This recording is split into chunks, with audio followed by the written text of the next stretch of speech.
할렐루야! 오늘도 말씀 속에서 하나님의 선하신 뜻을 바로 알고 깨달아 나의 시선이 하나님께로 맞춰지는 시간이 되기를 소망합니다.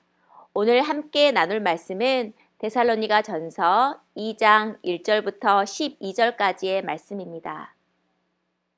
제가 1절부터 6절까지의 말씀을 읽도록 하겠습니다.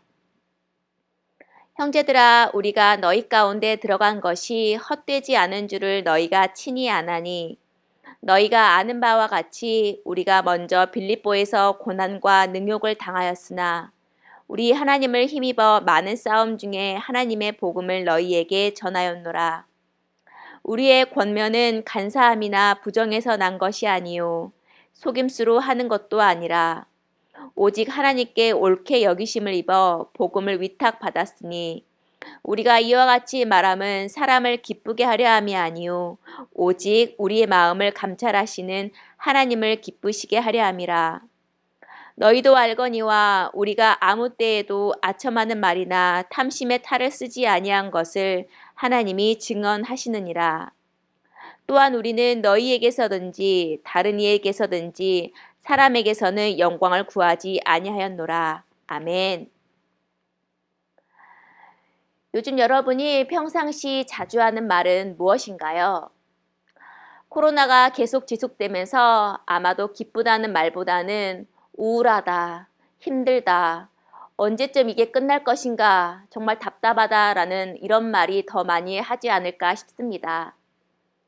그렇다면 반대로 어떤 말을 들으셨을 때 여러분은 기쁘고 행복하시나요? 바울은 오늘 본문에서 기쁘다는 말을 많이 하는데요. 바로 그를 기쁘게 하는 것은 무엇이었을까요? 본문을 살펴보면 데살로니가 성도들이 믿음 안에서 신앙이 굳건히 서 있다는 것을 들었을 때 바울은 기뻤다는 것을 알 수 있습니다. 자신이 전한 복음이 헛되지 않음을 알게 되었기 때문입니다. 오늘 저는 본문에 나와 있지는 않지만 바울이 복음을 전하려는 이 바로 선한 동기에 묵상을 해보았습니다. 그의 선한 동기는 4절, 사람을 기쁘시게 하려 함이 아니요 오직 우리 마음을 감찰하시는 하나님을 기쁘게 하는 것입니다. 자신의 이익과 만족을 위해 복음을 전하는 일이었다면 아마도 바울은 어려운 가운데 쉽게 포기했을 것입니다. 이 기쁨을 얻게 되는 데에는 목숨과 바꿀 희생과 섬김이 뒤따랐기 때문입니다. 2절을 보면 고난과 능욕을 받으면서 많은 싸움 중에 복음을 전했다라고 바울은 말합니다. 사도행전 16장 17장을 보면 바울은 체포를 당하고 매를 맞고 감옥에 갇히고 유대인들과 폭력배로부터 습격을 당했다고 나오는데요.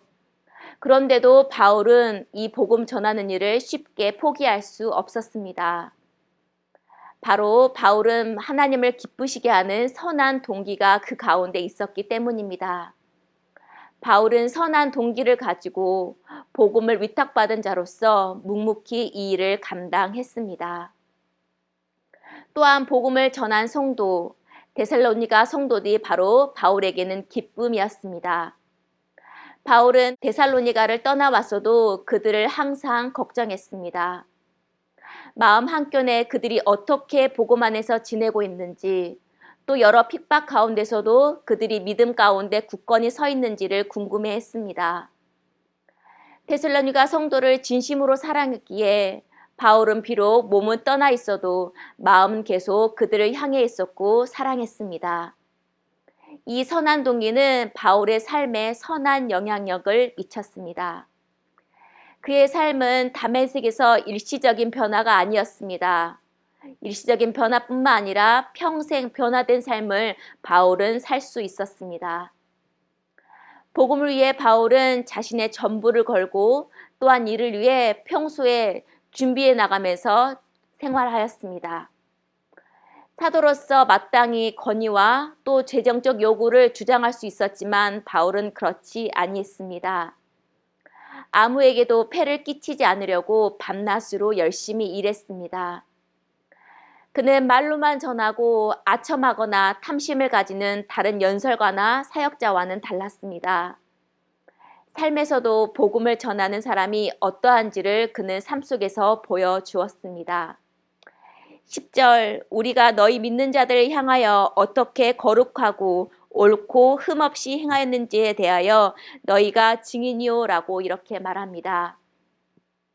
복음에 방해되지 않는 거룩한 삶을 살려고 바울은 노력했던 것입니다.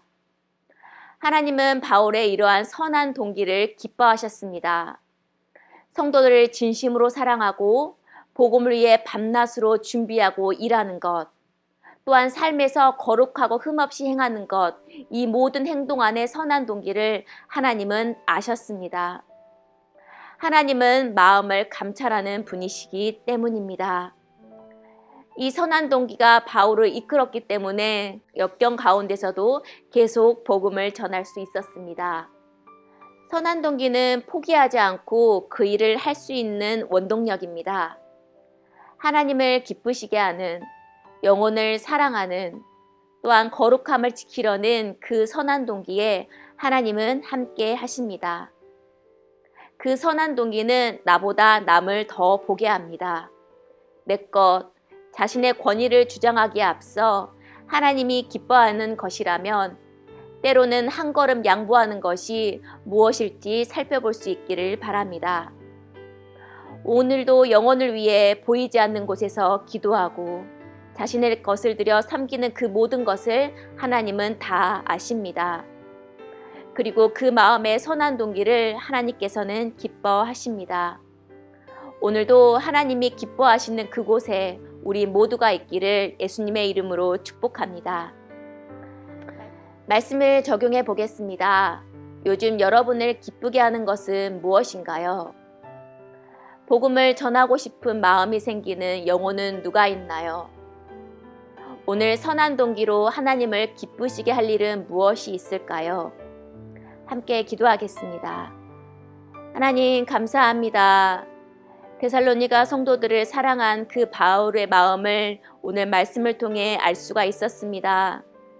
하나님, 바울이 복음을 전하려는 목적이 하나님을 기쁘시게 하려는 그 선한 동기였음을 또한 알 수 있었습니다.